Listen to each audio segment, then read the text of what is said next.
ایک اور اہم سوال آ رہا ہے جو آج کل بالکل عام ہے۔ جیسے بعض عورتیں منتھلی پیریڈ میں ہوتی ہیں، حالت حیض میں ہوتی ہیں اور مسجد میں انہیں کوئی درس سننا ہے، کوئی عالم آئے ہوئے ہیں یا مسجد میں کوئی جو ہے دینی درس رکھا ہوا ہے، تو کیا اس دینی درس کے اندر شامل ہونے کے لیے یہ حائضہ عورت مسجد میں بیٹھ سکتی ہے؟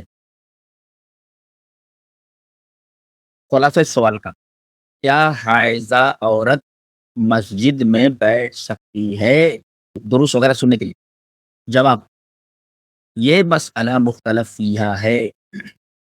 اس میں خود علماء اہل سنت کی دو رائے ہیں۔ ایک رائے یہ ہے کہ حائضہ عورت کے لیے مسجد میں ٹھہرنا اور رکنا جائز نہیں، البتہ گزرنا جائز۔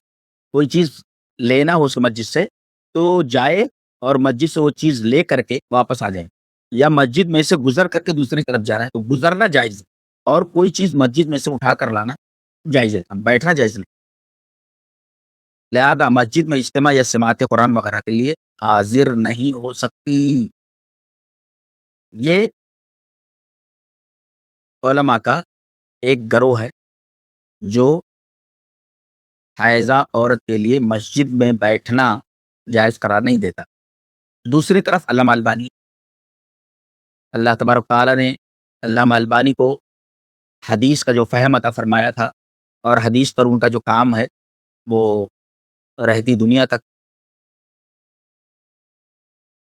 باقی رہنے والا ہے، اور اللہ تبارک و تعالیٰ نے ان کو حدیث کی پرکھ میں اتنی مہارت عطا فرمائی تھی کہ آج ہم جیسے حدیث کے طالب علم جب کوئی حدیث بیان کرتے ہیں اور جب یہ کہتے ہیں اور حدیث کے اوپر ان کا حکم آ جاتا ہے صححہ الالبانی، تو دل میں بڑا سکون، اطمینان اور تسلی ہو جاتی ہے کہ یہ حدیث صحیح ہے اور رسول اللہ صلی اللہ علیہ وسلم سے ثابت ہے۔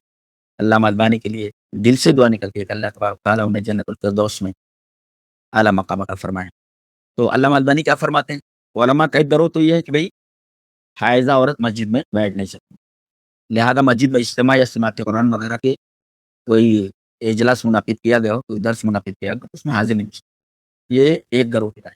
علامہ البانی کے نزدیک مسجد میں بیٹھ سکتی، کیونکہ حیض مجالس علم میں حاضر ہونے سے نہیں روکتا، اگرچہ وہ مسجد کیوں نہ ہو، کیونکہ اس سے منع کی دلیل موجود نہیں ہے۔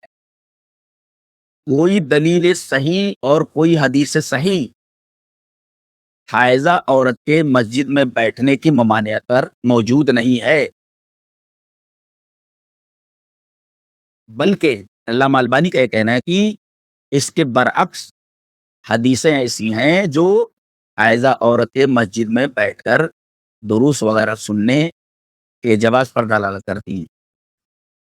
تو اب کوئی شخص یہ کہہ سکتا ہے کہ سنن ابی داؤد کی ایک روایت ہے کہ نبی نے فرمایا فَإِنِّي لَا أُحِلُّ الْمَسْجِدَ لِحَائِضٍ وَلَا جُنُبٍ، نبی نے فرمایا کہ میں مسجد کو حائضہ عورت کے لیے اور جنوبی جسے جنابت ہو گئی ہو میں اس کے لیے جائز قرار نہیں دیتا۔ اس حدیث کا کیا ہو؟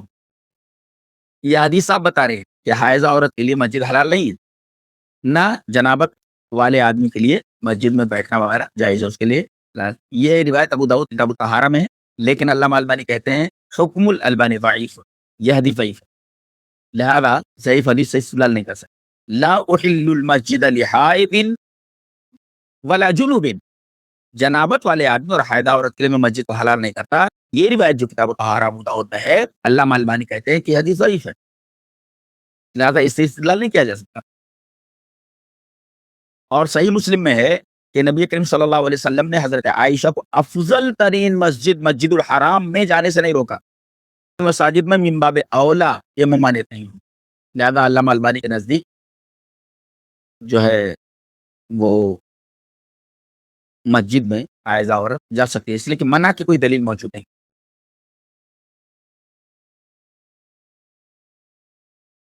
حضرت عائشہ رضی اللہ تعالی عنہا کو آپ نے مسجد حرام میں جانے سے نہیں روکا، جبکہ انہوں نے عذر بتایا تھا کہ میں حائضہ ہوں۔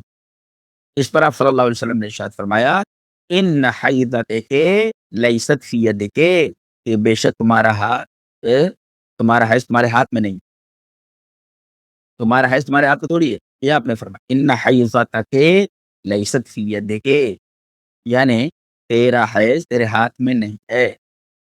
یہ مسئلہ مختلف یہ ہے، کچھ علماء اس طرف گئے ہیں کہ مسجد میں حائضہ عورت نہیں بیٹھ سکتی۔